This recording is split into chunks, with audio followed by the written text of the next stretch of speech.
Sí, justamente el epicentro mundial de la epidemia, de la pandemia de COVID-19 se encuentra lamentablemente en la región de las Américas. Tenemos una situación extremadamente compleja porque siguen aumentando los casos de personas con COVID-19 y por supuesto los lamentables fallecimientos que siguen. Hay 11.500.000 personas confirmadas con COVID-19 a través del mundo y un poco más de 500.000 fallecimientos. De esos, justamente la mitad, 6 millones de personas se encuentran en la región de las Américas y también lamentablemente la mitad de los fallecimientos, algo así como 270.000 fallecimientos al día de ayer.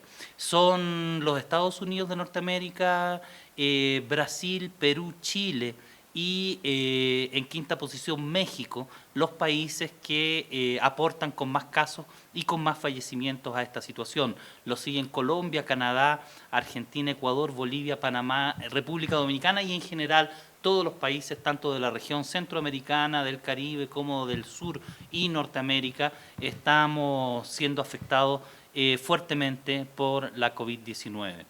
Es una situación extremadamente compleja y eso también aplica para el caso de México, ya que nos confrontamos también con la realidad socioeconómica que está marcada por dos grandes factores. El primero, desde siempre, estructural, que son las grandes inequidades sociales que existen en este continente y también se aplican a México, y por supuesto también el impacto que esta epidemia está teniendo más allá del sector salud en la economía, en el sector social.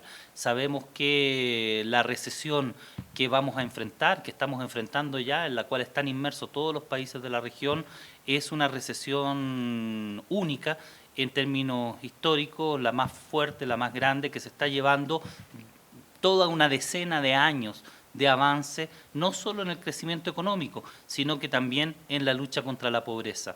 La CEPAL nos habla de una reducción de 5,3% del Producto Interno Bruto para la región de las Américas y para México un poco más de 6%, con un impacto inmediato en el aumento del porcentaje de población bajo la línea de pobreza, que pasa de 30% a 34,7% para 2020 en el ámbito regional general, y lamentablemente también para México pasa de 41,9% en 2019 a un porcentaje que alcanza el 47,8%.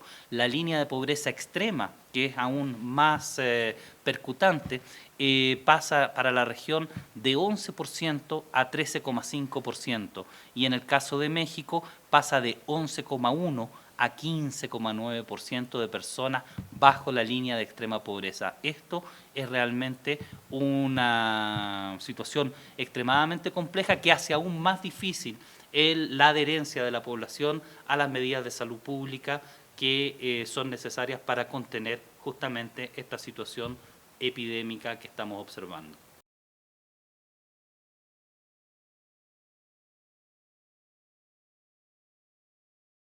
Estas proyecciones se basan en modelos predictivos, que ellos mismos se basan en modelos matemáticos de cálculo sobre algunas variables que permiten orientar la toma de decisiones en términos de preparativos o respuesta a una situación como la que estamos viviendo actualmente, COVID-19. Por lo tanto, no tienen la precisión que se requiere para determinar o dar un dato que permita definitivamente tomar decisiones, sino orientarlas, y estos modelos también permiten reajustar las medidas conforme vamos avanzando, lo que hemos observado a escala mundial, a escala regional y en este mismo país. Este modelo se basa esencialmente en un indicador que es el índice efectivo de reproductibilidad de la enfermedad. En otras palabras, una persona a cuántas otras puede estar contagiando, lo que nos da un resultado histórico base a la historia corta de esta enfermedad de un índice de reproducción R0 de 3.7 y sobre esta base vemos y monitoreamos cómo va comportándose la epidemia, esperando que al momento que estemos con un RT inferior a 1 ya tenemos una orientación hacia el control y la bajada de la curva, lo que no ha sucedido todavía en el país. Cuando habla de modelos predictivos y de orientación para toma de decisión, lo iniciamos en este país antes que entrara el virus, al momento de planificar la intervención y el proceso de reconversión y ampliación de los establecimientos de salud sobre la base de una tasa de ataque de 0,5, 0,7 y 1%, lo que nos da las proyecciones en términos de cama, de ventiladores necesarios, de personal de salud capacitado, de su distribución, y eso desglosado a nivel de las entidades federativas. Es muy importante. Cuando una institución como Healthmetrics, en este caso de la Universidad de Washington, que nos está apoyando a nivel regional, habla de México, tenemos que tomar la precaución de ver a nivel de cada entidad federativa, dado la diversidad y la magnitud del país. Por lo tanto, con mucha precaución se toma la información, de hecho que aplica también a Centroamérica. Esta fecha tentativa de agosto corresponde a la evolución actual, pero hay muchos parámetros, muchas variables que podrían entrar entre el mes de julio, inicio de julio y las fechas de agosto. Por lo tanto, lo tenemos que tomar con mucha precaución y al contrario, incitar a los países a que aumenten, refuercen las medidas, entre otras, de mitigación, de sana distancia, para evitar la propagación del virus en el país, porque cada una de estas intervenciones contrarias obviamente desplaza la fecha tentativa o que se estaría visualizando a través de uno de los modelos. Hay muchos en la región, incluso en nuestra casa tenemos un equipo que se dedica exclusivamente a eso.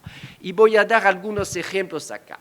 ¿Cuáles son las limitaciones de la técnica de la movilización? Primero, se debe basar en la historia de la enfermedad para que podamos comparar y hacer estas proyecciones. Voy a dar un ejemplo. Influenza. Sabemos que anualmente tenemos picos en la temporada de invierno. Sabemos que aquí va a empezar a partir de septiembre, octubre, noviembre e ir creciendo hasta los meses de abril. De ahí las campañas de vacunación que se programan alrededor de octubre o noviembre, pero si detectamos a través de nuestra red de vigilancia Centinela un aumento de casos, inmediatamente se desplaza la campaña de vacunación. También el modelo Centinela permite detectar tempranamente una eventual mutación del virus y por lo tanto las proyecciones son muy diferentes porque la población es susceptible, todavía no hay vacuna y ahí los modelos de predicciones nos hacen obviamente otros esquemas.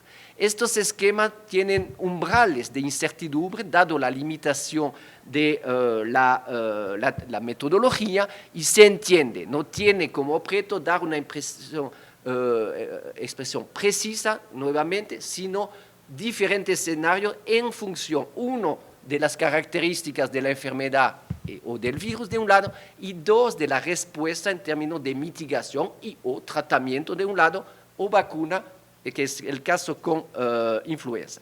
Lamentablemente, para COVID no tenemos historia. Entonces es muy difícil hacer proyecciones sobre algo que desconocemos, sino lo que ha sucedido en los países. En China primero, pero no es reproducible con lo que está pasando en Europa y actualmente en las Américas, en Latinoamérica en particular, o comparable con un país como el nuestro aquí en México. Dos, se tiene que reajustar en función de estas medidas y de la evolución que no depende únicamente del país, sino de lo que sucede alrededor. El señor Morales ha mencionado, somos el epicentro regional de la enfermedad. Obviamente dependemos también de la interacción con los otros países, Estados Unidos en el norte, donde tenemos una reactivación, Brasil, Perú, Chile, Colombia, que ahora entra en la temporada de invierno. Eso va a suceder una superposición, una co-circulación de varios virus respiratorios que también van a complicar la situación, razón más vamos a necesitar que pulir el modelo de proyecciones que va mejorándose conforme vamos avanzando y conociendo la enfermedad, el virus, el comportamiento y lo que está sucediendo alrededor nuestro. Es importante saber que estos modelos van mejorándose conforme van avanzando y son más precisos, más cerca vamos de la fecha esperada de decline o estabilización de la curva. El segundo punto fundamental, dado que no tenemos este background, este antecedente histórico, es la calidad de la información. Y no solo la calidad de la información, aquí nos basamos esencialmente sobre el número de casos nuevos, positivos, y la oportunidad de la entrega de esta información. Y sabemos y vemos el número muy importante de casos sospechosos en el país, más de 75.000 casos en espera de una confirmación, y por lo tanto este desfasaje dificulta las proyecciones porque normalmente nos basamos en casos nuevos por día, pero sobre un periodo, un umbral de 1 o 2 periodos de incubación, o sea que no es que baje un día y ya estamos en estabilización o decline, sino que tenemos que ver las tendencias. Y estas tendencias, si no hay una calidad absoluta de la información crucial, que es el número de casos, si hay este desfasaje, también va a dificultar la expresión de estos modelos de predicción.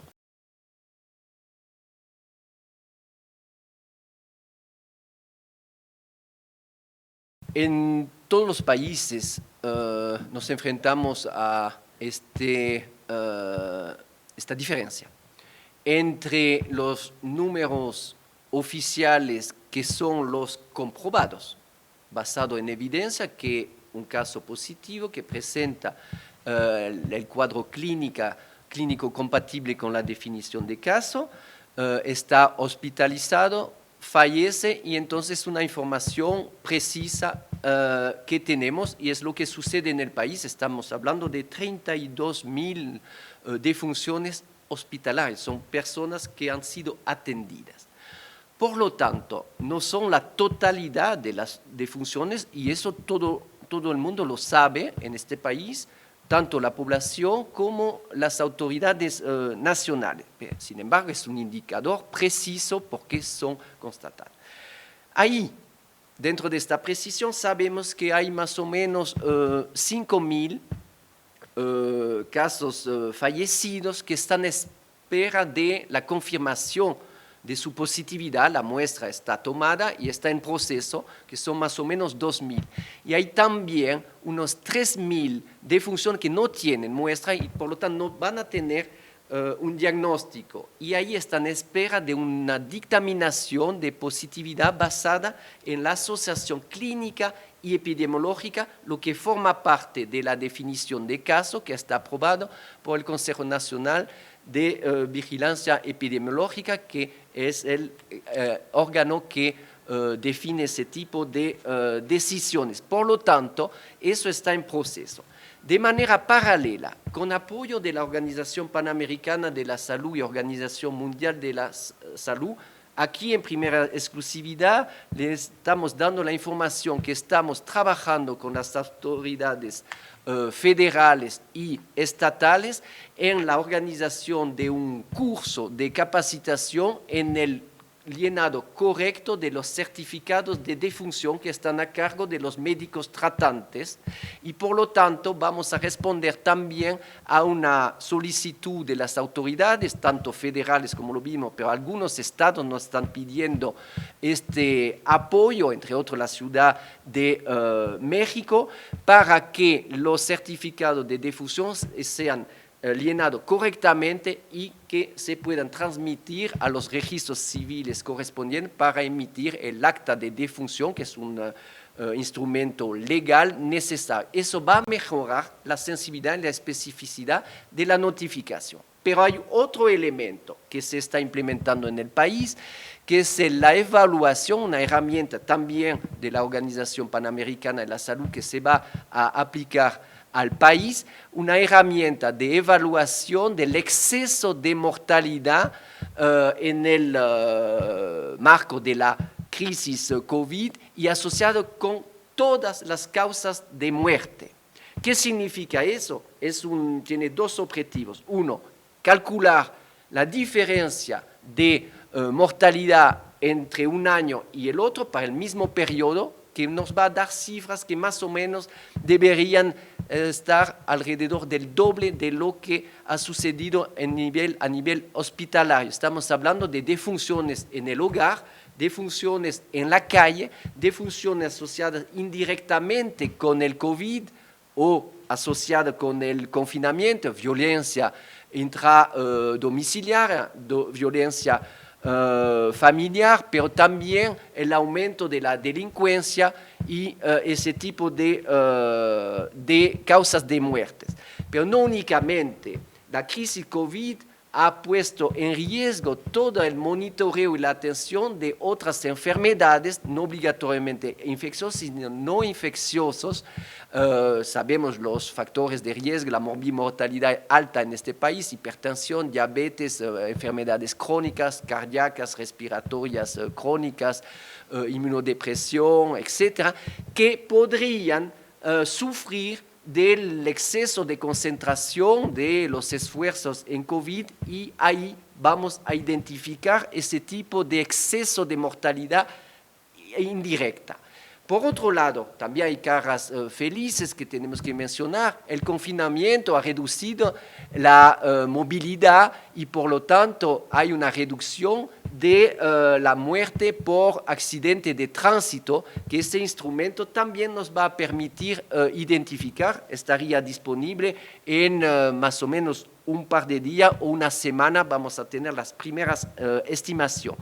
Pero tiene otra ventaja el instrumento, de monitorear en tiempo prácticamente real el comportamiento de la enfermedad por federación y más aún por municipio o jurisdicción, porque como lo vimos en el ejemplo anterior, este país no es uniforme, sino tiene una enorme diversidad y necesitamos un instrumento muy preciso nuevamente para la toma de decisiones en tiempo real. Significa que sea un sistema lo suficiente reactivo que nos alerte para la toma de decisión y la intervención flechada, grupo de riesgo, áreas geográficas, comunidades, etcétera, y ahí inmediatamente tratar de contener el brote o la reactivación, la reemergencia de la enfermedad en tal o tal jurisdicción.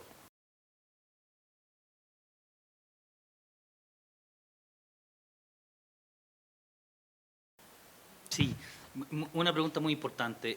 Efectivamente, hay que decir que el sistema de semaforización es un sistema que no es propio de México, hay muchos países que lo están utilizando, es un sistema que puede ser muy efectivo. Puede ser, digo, porque depende mucho de la comprensión que tiene la comunidad, que tenemos todos nosotros, de la significación de los colores.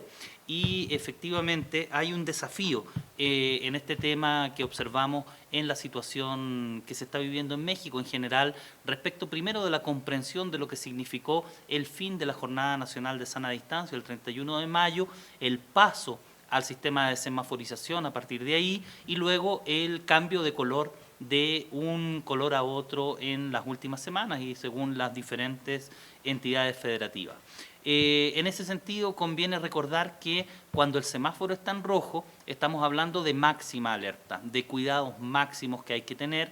Cuando el semáforo está en naranja, estamos hablando de la preparación y los ajustes, ¿no es cierto?, necesarios que hay que hacer para mantener limitada la transmisión de persona a persona y prepararse ya sea para avanzar hacia la luz amarilla o para tener que volver a la semaforización roja en caso que la transmisión no ceda.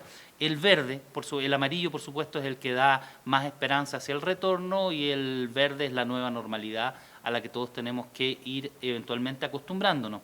En términos de las actividades, ¿no es cierto?, que se pueden o no realizar, se van dictando según avance el color del semáforo del rojo al verde.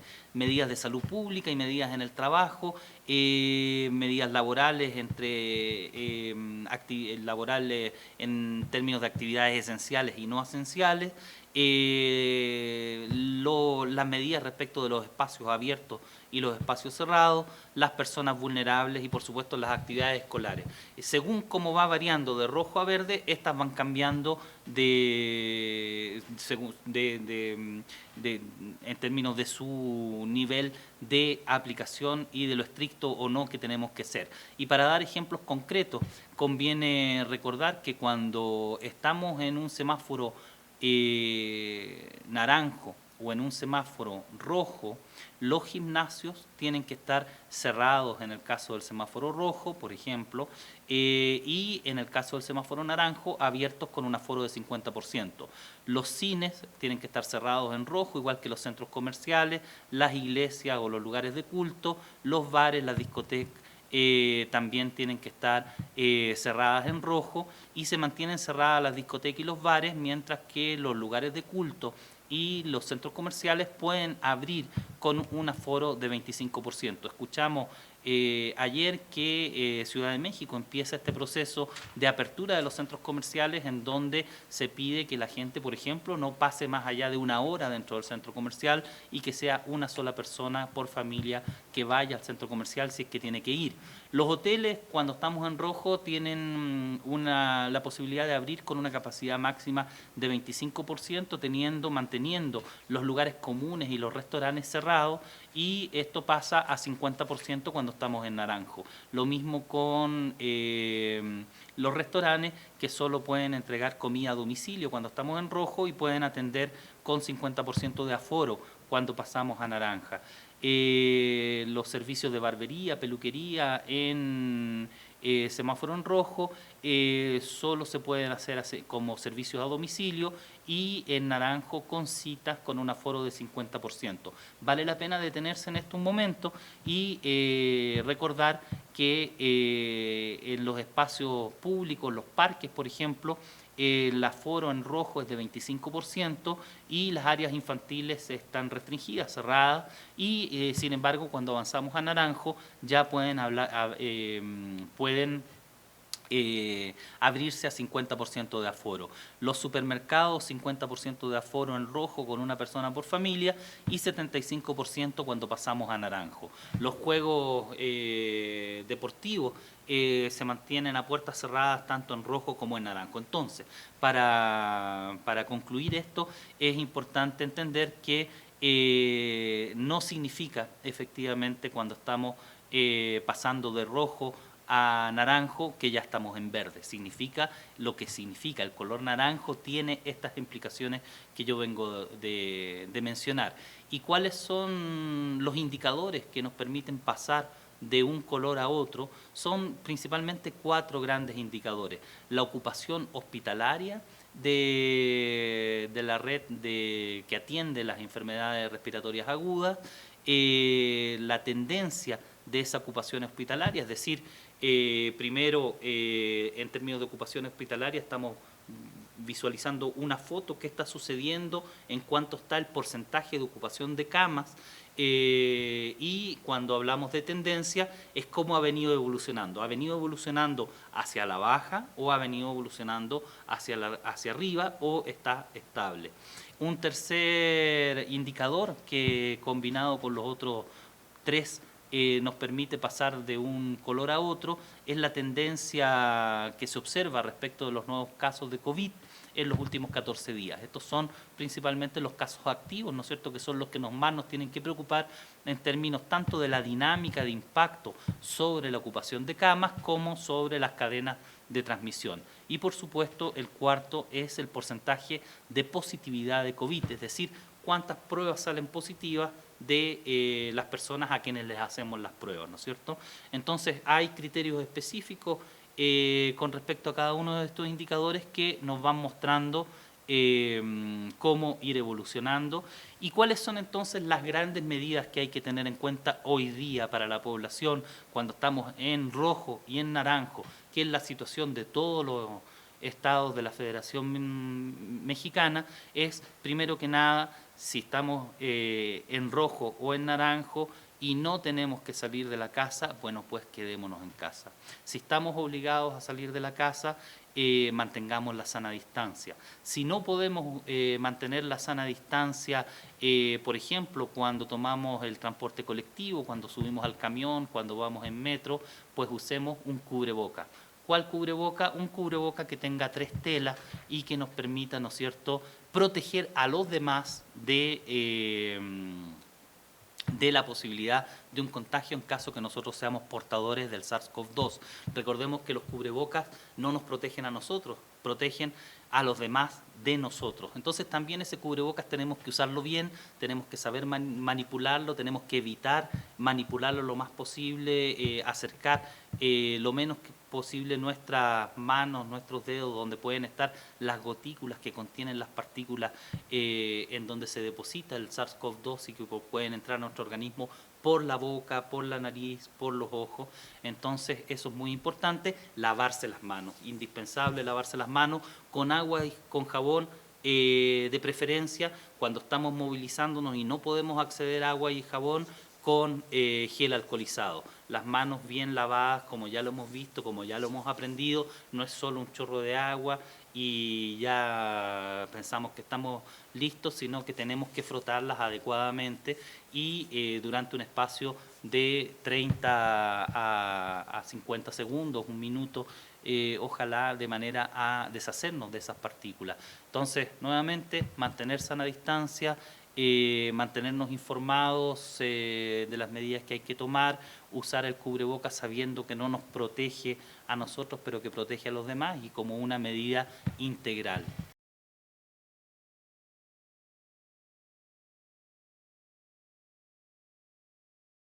Los empleadores tienen que aplicar toda una serie de medidas, ¿no es cierto?, que permitan la protección de los trabajadores en el sitio web de la Secretaría de Salud y también del IMSS. Se pueden encontrar de manera específica cuáles son estas medidas, pero estas medidas tienen que ver primero que nada con la necesidad de proteger a los trabajadores, porque justamente son ellos los que van a permitir que la actividad económica pueda desarrollarse adecuadamente. Entonces, esa preocupación por los trabajadores tiene que ser fundamental. ¿Cómo proteger a los trabajadores? Primero informándolos. Un trabajador informado, igual que una población informada, es un trabajador que va a tomar las medidas de precaución que necesita para disminuir la posibilidad de contagiarse del SARS-CoV-2 y desarrollar el COVID-19.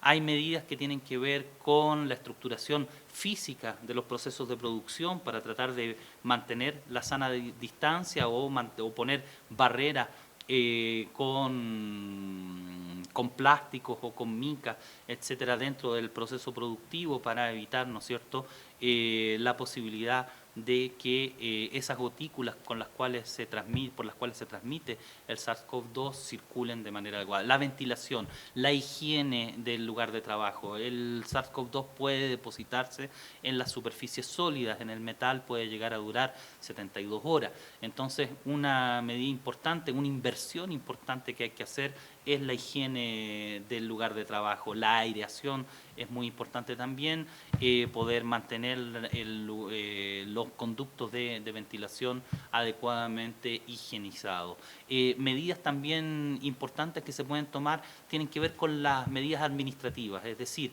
que si el trabajador, por ejemplo, siente alguno de los síntomas de COVID-19, que sabemos son fiebre, tos seca, falta de olfato, dificultad para respirar, dolores articulares, dolores musculares, si siente alguno de estos síntomas, que pueda sin temor a perder su empleo avisar y quedarse en casa, porque de esa manera va a protegerse él, va a proteger a sus compañeros de trabajo y va a proteger su fuente de trabajo. Entonces también ahí hay que flexibilizar, ojalá, las medidas administrativas que permitan llevar adelante, ¿no es cierto?, esta importante actividad, que es la actividad económica, ¿no es cierto?, fundamental de manera segura en el marco de esta pandemia, en donde lamentablemente seguimos estando en México en una situación de alta complejidad, de alto riesgo, semáforo rojo para casi la mitad de las entidades federativas y semáforo naranjo para casi la otra mitad, un poquito más.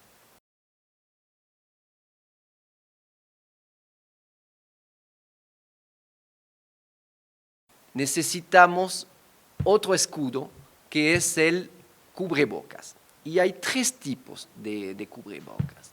Primero, los cubrebocas o los respiradores de alta eficiencia que filtran un 95% de las partículas, esencialmente las que están entre 0.1 y 0.3 micras, y ahí entra nuestro nuevo coronavirus.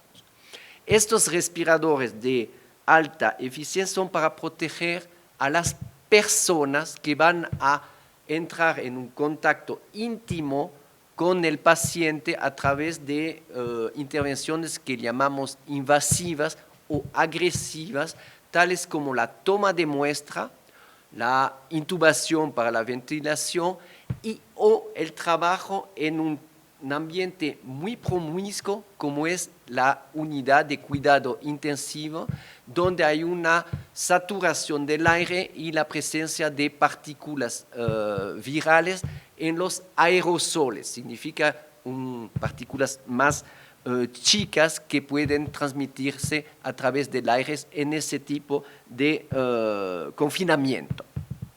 Por lo tanto, estas mascarillas, estos respiradores, se dirigen en prioridad al personal de salud que atiende íntimamente a esta persona o al personal de laboratorio que procesa muestras con altas concentraciones de virus y que puedan en el procesamiento generar aerosoles. 2. Para la transmisión normal, digamos, por las vías aéreas del virus a través de gotículas que se excretan al momento de hablar, de estornudar, de respirar o de toser, se recomienda para el paciente llevarse una mascarilla médica o más comúnmente conocida como mascarilla quirúrgica. Esta mascarilla es para el paciente y para proteger a los demás. Esta mascarilla, dado que no es hermética, contrario al respirador N95 o FFP2, que es hermético y por lo tanto el aire pasa por el filtro que acabamos de describir. En este caso, ahí el aire pasa por los lados y por lo tanto no protege a la persona, sino protege a los demás de las proyecciones al hablar, toser, estornudar o respirar. Y por lo tanto deben cubrir tanto la nariz como la boca, de la arista de la nariz hasta el mentón. En casos particulares, cuando tenemos hospitalización al domicilio, tanto el paciente como el personal de atención, la enfermera que lo visita diariamente, o en el hospital el personal de atención, igual las enfermeras que lo atienden, y a veces pueden en la casa ser un familiar, deben llevarse también la mascarilla quirúrgica o médica según la nombramos. Y ahí yo te protejo y tú me proteges. Es un gana-gana entre las dos personas. Ahora, Existe un tercer grupo de mascarillas que se llaman no médicas o mascarillas o cubrebocas de tela y que tienen características muy bien definidas, la OMS acaba de posicionarse, que son de 3 capas, y eso se debe respetar, y eso puede ser también la oportunidad de la creación de una microindustria en el país, porque los otros no protegen, estamos hablando del control nuevamente de la fuente, es para la persona y proteger a los demás. Me protejo, te proteges y nos protegemos ambos, ¿no? Y eso, la primera capa debe ser absorbente, interna, de algodón. La segunda es totalmente hidrofóbica para evitar que las gotículas se diseminen, y ahí estamos hablando de material como el polipropileno. Y la externa es impermeable, ahí tenemos derivados del poliéster. Estas son lavables. Y ahí entra otro componente, que es el componente ambiental, y no vamos a encontrar en la calle. Usted habló de corredores, de personas que hacen bicicleta al aire libre, pueden muy bien usarlas, es un upgrade, pero en realidad, y lo vamos a ver en una siguiente intervención, son recomendables para lugares cerrados donde hay un riesgo de romper la barrera de los sana distancia, 1,50 m, lo vamos a ver más adelante. Entonces, estos cubrebocas deben cumplir con estos criterios de 3 capas y no cualquier capas, son lavables, por lo tanto estamos trabajando en un proyecto con la Ciudad de México para asociar el cuidado de las personas, la sana distancia, la reducción de la transmisión de persona a persona y la salvedad del ambiente a través de la recomendación de este tercer tipo de cubrebocas.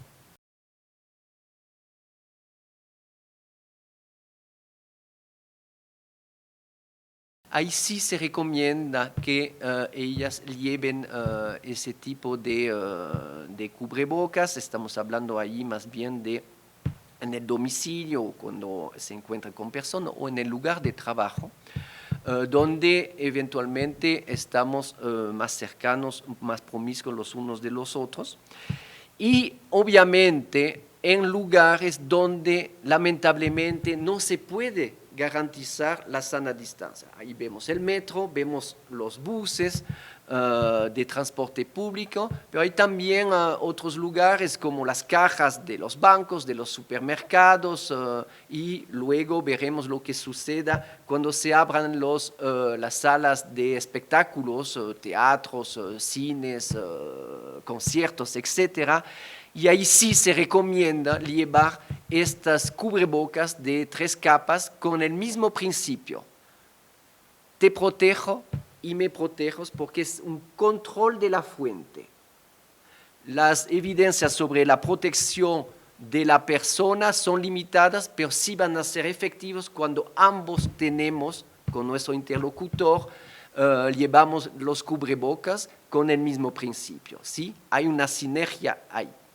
Pero un tema que es muy importante, y vamos a ahí también repetirlo a saciedad, el porte de cubreboca no nos exime de las medidas de higiene básica, lavado de mano, etiqueta de tos y obviamente tratar en la medida de lo posible de conservar siempre la sana distancia, que estemos en un lugar cerrado como en un lugar abierto, y ahí también saber, y es importante mencionarlo, que estas cubrebocas no me protegen si protejo a los demás, y por lo tanto que no yo tenga una falsa seguridad de protección y que rompa las barreras de higiene y o de sana distancia.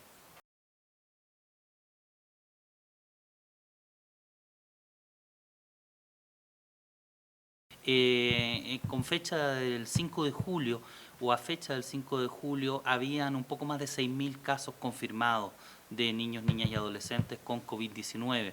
1.741 de ellos eran niños, niñas de 0 a 5 años, 1.559 de 6 a 11 años y 2.912 de 12 a 17 años. Lamentablemente también tenemos que indicar que han habido 109 defunciones. Entonces, primero que nada eso, realmente el COVID-19 no exenta de impacto a los niños, niñas y adolescentes en términos directos, en términos de enfermarse de COVID-19. Quisiéramos también aprovechar de expresar toda nuestra simpatía a las familias y a los amigos de esos 109 niños y niñas que lamentablemente fallecieron por COVID-19 o han fallecido hasta el momento en México. Esperamos que no sigan habiendo fallecimientos en estas categorías de edad, pero lamentablemente la realidad nos indica, como digo, que nadie está a salvo de los impactos de la enfermedad. Dicho esto, es importante también señalar que los diferentes efectos de las medidas para controlar la transmisión de COVID-19, el distanciamiento físico, la movilidad limitada, el cierre de escuelas, el cierre de centros de cuidados de niños y lugares de trabajo, afectan directamente a los niños y las niñas y los adolescentes. La magnitud de la epidemia, su rapidez, su letalidad, la incertidumbre y el miedo que produce frente a lo que desconoce tiene impacto en los niños, niñas y adolescentes. Se alteran las rutinas y las relaciones sociales, se genera ansiedad, se puede generar también una inseguridad alimentaria en algunas comunidades. Tenemos también evidencia de los impactos que significa alterar el ciclo de educación. La educación a distancia es muy interesante, nos vamos adaptando a ella, los niños tienen una gran capacidad de absorción a estas nuevas metodologías de educación a distancia, pero también sabemos que hay un porcentaje importante de los niños, niñas y adolescentes en México, en este país, que no tienen la posibilidad de acceder a esta educación a distancia y entonces se va rompiendo de manera dramática la capacidad, ¿no es cierto?, de escolarizarse. Pero la escuela no es solo educación, la escuela también son alimentos, la escuela es de apoyo, es protección, es socialización y todo eso se ve interrumpido por el hecho que tenemos que mantener las escuelas cerradas durante el tiempo en que la pandemia nos indique que estamos todavía en color rojo o naranja en nuestro semáforo, incluso amarillo. Hay mayor riesgo de violencia intrafamiliar, que afecta principalmente a las mujeres, pero tiene un impacto directo en los niños. Hay evidentemente también afectaciones en los servicios de salud que afectan a los niños.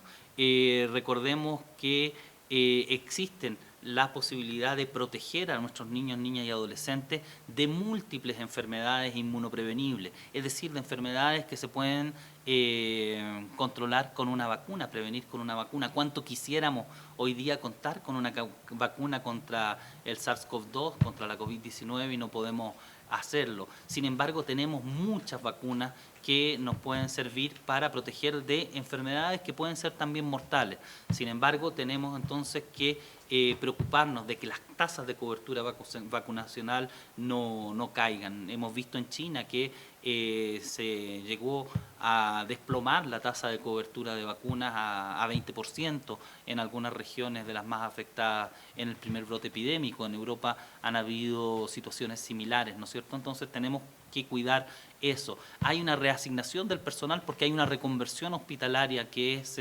importante hacerla para salvar vidas. Pero tenemos que mantener los servicios esenciales y en particular los servicios esenciales hacia las personas que se encuentran en una situación de mayor vulnerabilidad y entre ellos están las mujeres embarazadas, están los niños, niñas y adolescentes, están nuestros adultos mayores, por supuesto que están las personas que viven con hipertensión, con diabetes, con VIH y con otros padecimientos que también hay que seguir atendiendo. Sabemos lo que necesita un niño y una niña para alcanzar un desarrollo saludable. Necesita una nutrición adecuada, necesita una atención receptiva, necesita protección y seguridad, necesita oportunidades para el aprendizaje temprano y necesita estar en buena salud. todos estos elementos se han visto afectados de manera directa o de manera indirecta por la epidemia.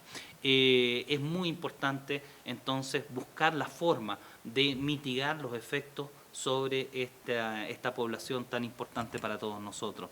El sobrepeso y la obesidad en los niños mexicanos y las niñas mexicanas es un problema gravísimo.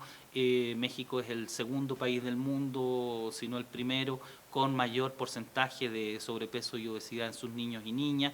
Quien dice sobrepeso y obesidad dice hipertensión, dice diabetes, dice cáncer, dice enfermedades cardiovasculares, que como hemos explicado y como ya lo sabemos todos, son todas condiciones que ponen aún más a riesgo a quien adquiere COVID-19. Son entonces procesos que hay que cuidar. La alimentación sana, la alimentación saludable es fundamental. Muchas veces tenemos tendencia a calmar la ansiedad de los niños entregándoles comida chatarra, comida de alto valor energético o bebidas de alto valor energético que les producen algún grado de satisfacción inmediato en el corto plazo, pero generan problemas muy graves para la salud de esos niños y niñas. Entonces tenemos que cuidar la alimentación, tenemos que reequilibrar las medidas de control de la pandemia para minimizar el impacto del distanciamiento físico y de las restricciones de movilidad en los niños, niñas y adolescentes, y en particular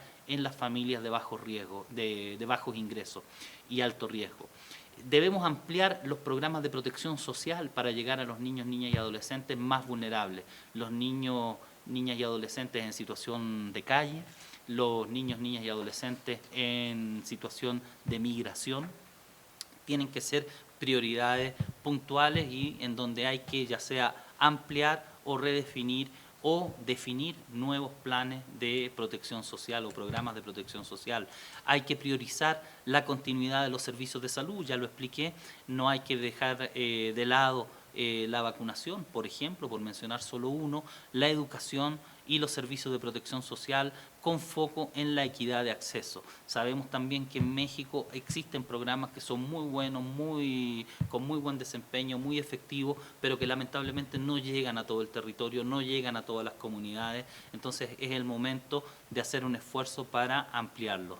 Hay que brindar apoyo práctico a los padres y a los cuidadores de los niños. Si nosotros tenemos ansiedad frente a la incertidumbre que genera la pandemia, fácilmente podemos imaginarnos lo que esto conlleva a niños y niños muy pequeños de 3, 4 años, 5 años y por supuesto hasta los adolescentes. Todos tienen la necesidad de recibir información, de recibir apoyo, y una manera también de apoyar a los niños y niñas y adolescentes es apoyando a los padres y a los cuidadores. Hay que procurar herramientas para ayudar el aprendizaje. Decíamos cuán importante es no romper el ciclo educativo, porque eso tiene impacto a corto plazo, pero tiene impactos también muy dramático en el mediano y largo plazo en términos del potencial de desarrollo de nuestros niños, niñas y adolescentes. Hay que brindar oportunidades para que la opinión de los niños, niñas y adolescentes sean escuchadas y sean tomadas en cuenta. Tenemos que implicarlos en las tareas del hogar, tenemos que implicarlos en la dinámica que estamos viviendo todos por primera vez, de tener que quedarnos en casa por tiempos más prolongados, vivir cuarentenas, vivir con alguien que tiene COVID-19 en la casa, aprender a vivir de esta nueva realidad. Hay mucho que podemos hacer y estoy seguro que si nos implicamos todos, el gobierno federal, el gobierno estatal, el gobierno municipal, la sociedad civil, pero sobre todo las familias y las comunidades, vamos a lograr mitigar el impacto de la COVID-19 en nuestros niños, niñas y adolescentes.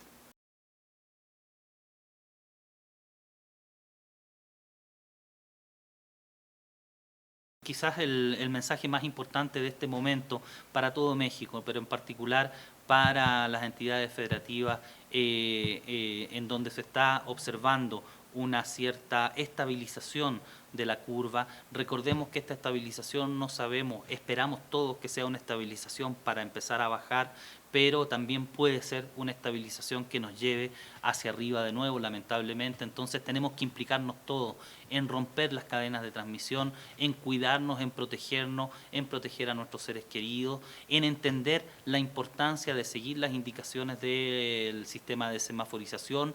Rojo es máxima precaución, naranjo es alto riesgo, no es verde. Rojo no es igual a verde, naranjo no es igual a verde.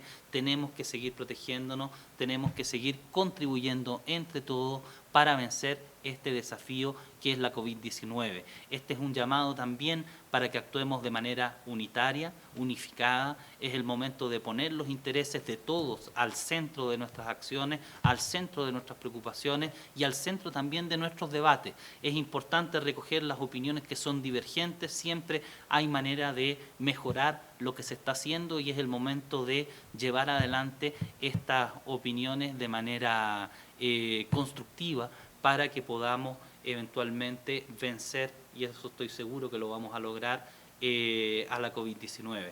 Quisiera por último terminar haciendo un tremendo reconocimiento, un gran reconocimiento, no solo a quienes están conduciendo las medidas para luchar contra la pandemia de COVID-19, pero al pueblo mexicano. ¿Por qué? Porque sabemos que la mitad de los mexicanos tienen que salir día a día a trabajar para poder sobrevivir y pese a eso se ha logrado desplazar el momento del pico de la epidemia, se ha logrado con eso ganar tiempo para poder comprar más equipamiento de protección personal, para poder comprar y adquirir nuevos ventiladores mecánicos, para poder reconvertir los hospitales y evitar que el sistema de salud colapse. ¿Estamos seguros que esto ha sido suficiente? Pues no, ha sido suficiente hasta el momento y ese es el gran reconocimiento. El futuro nos dirá y el comportamiento de todos y cada uno de nosotros nos dirá si hemos logrado pasar a través del COVID-19 sin un colapso del sistema de salud.